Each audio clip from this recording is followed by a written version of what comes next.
Sir Iran president helicopter యాక్సిడెంట్లో చనిపోయాడు అని వార్తలు రావడం చూస్తున్నాం సార్. అసలు ఈ ప్రమాదం ఎలా జరిగింది? అయితే మరికొంతమంది ఇది యాక్సిడెంట్ కాదు, కొంతమంది ప్లాన్ చేసి చంపేశారని కూడా రాస్తున్నారు. అయితే ఒకవేళ చంపి ఉంటే ఎవరు చంపి ఉండాలి సార్?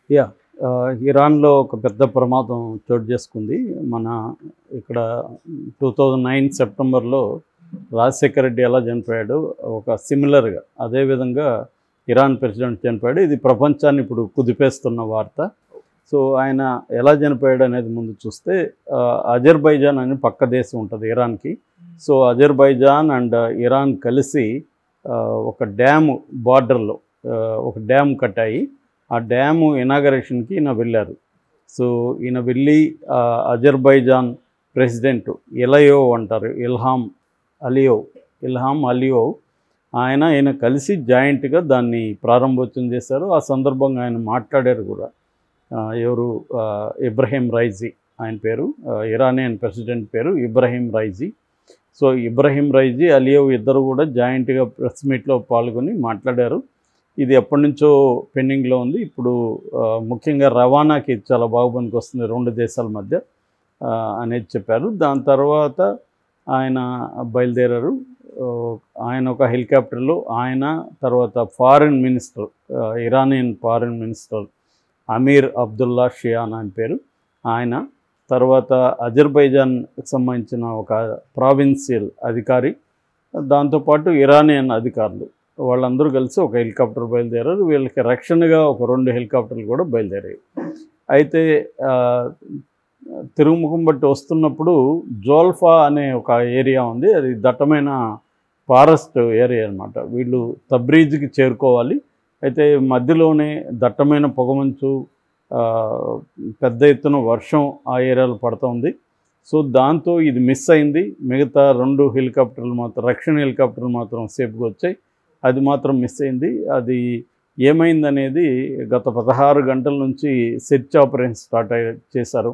బట్ అక్కడ స్కైలో వెళ్ళే అవకాశం కనిపించలేదు. అందుకని డ్రోన్స్, యూఏవీ అంటే అన్మ్యాన్డ్ ఏరియల్ వెహికల్స్ అనమాట, అన్మ్యాన్డ్ వెహికల్ అంటారు దాన్ని, యూఏవీ. సో ఇవన్నీ కలిసి సెర్చ్ చేస్తున్నారు. అట్లాగే గ్రౌండ్ లెవెల్లో కూడా ఇరానియన్ మిలిటరీ, తర్వాత అక్కడ గార్డ్స్ అంటారు, రెవల్యూషనరీ గార్డ్స్, వీళ్ళందరూ కూడా వెళ్ళి సెర్చ్ ఆపరేషన్ మొదలుపెట్టారు. అయితే ఇరానియన్ అఫ్సియల్ మీడియా ఇర్నా అని ఉంది. ఆ ఇర్నా ఏం చెప్పిందంటే, ఫస్ట్ హార్డ్ క్రాష్ అని చెప్పింది. హార్డ్ క్రాష్ అంటే వాతావరణంలో ముందుకు పోలేక కొద్దిగా స్ట్రాంగ్గా హార్డ్ గ్రౌండ్ మీదకి వెళ్ళింది. క్రాష్ అని చెప్పలేదు, క్రాష్ అని చెప్పలేదు, హార్డ్ ల్యాండింగ్ అని చెప్పింది. అంటే ల్యాండ్ అయింది, బట్ హార్డ్గా ల్యాండ్ అయింది. అక్కడ వాళ్ళు అయితే సేఫ్గానే ఉన్నారు. ఒక ఇద్దరితో మేము కాంటాక్ట్ కూడా అయ్యామని కూడా వార్తలు వచ్చాయి. బట్ అది వెతుకుతూ ఉన్నారు కానీ ఎక్కడ దొరకలేదు. చివరికి యూఏవీ ఒకటి అక్కడ ఒక దగ్గర చాలా వేడిగా ఉంది అన్న విషయాన్ని పసిగట్టి వీళ్ళకి సిగ్నల్స్ పంపింది. సో ఆ ప్రాంతాన్ని ఐడెంటిఫై చేసి ఈ రెస్క్యూ టీంలు అక్కడికి వెళ్తే అక్కడ మొత్తం కాలిపోయింది, అసలు ఏమి ఆనవాళ్ళు లేవు.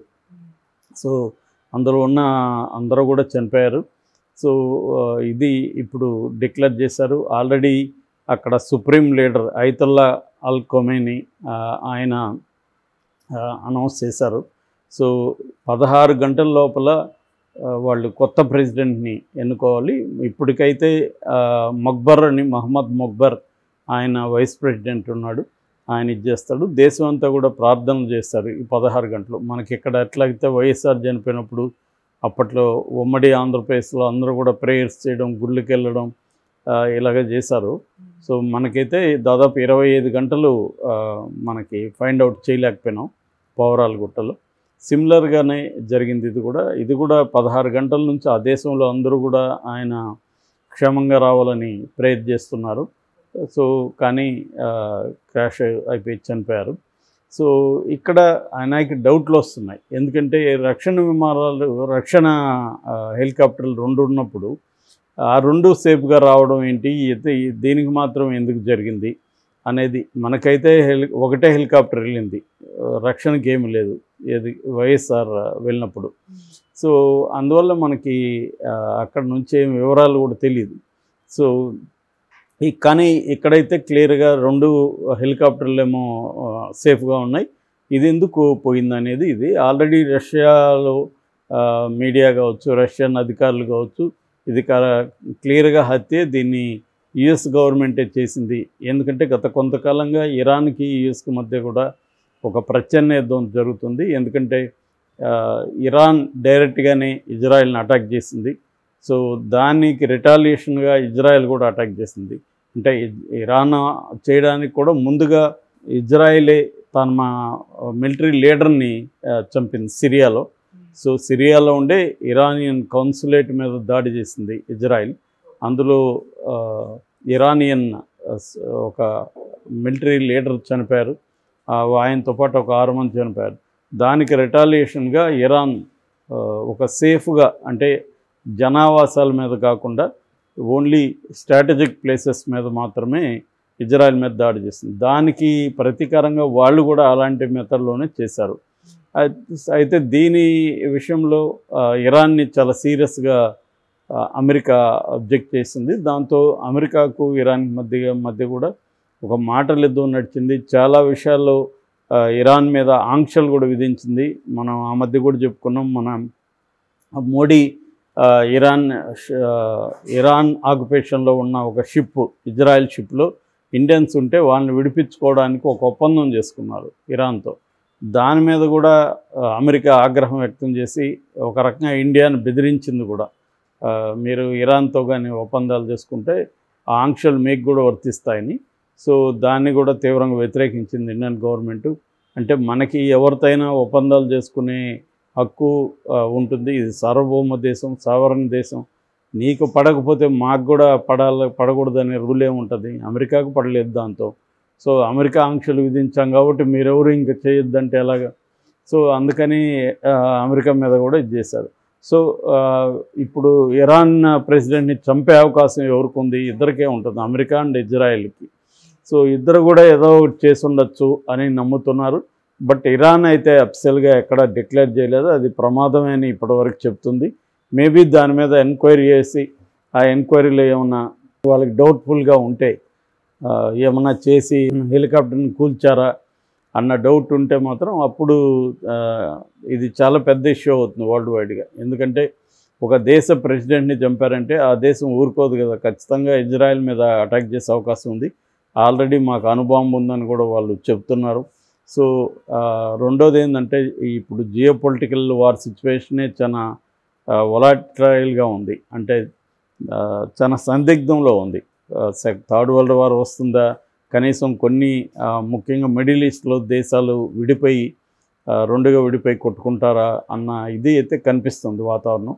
అయితే రెండు వైపులా కూడా కొంత సంయమనంతో పాటిస్తున్నారు. అంటే పెద్దవారు అనేది ఎవరికి కూడా ఇష్టం లేదు.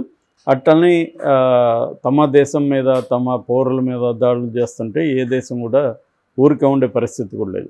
సో ఇక్కడ అమెరికా రోలు బలంగా కనిపిస్తుంది. అమెరికా మిడిల్ ఈస్ట్లో కొన్ని దేశాలను రెచ్చగొట్టడం, ఫర్ ఎగ్జాంపుల్ ఇజ్రాయెల్కి అమెరికా సపోర్ట్ లేకపోతే ఇజ్రాయెల్ ఈ స్థాయిలో దాదాపు 35,000 మందిని గాజా స్ట్రిప్లో చంపేసింది.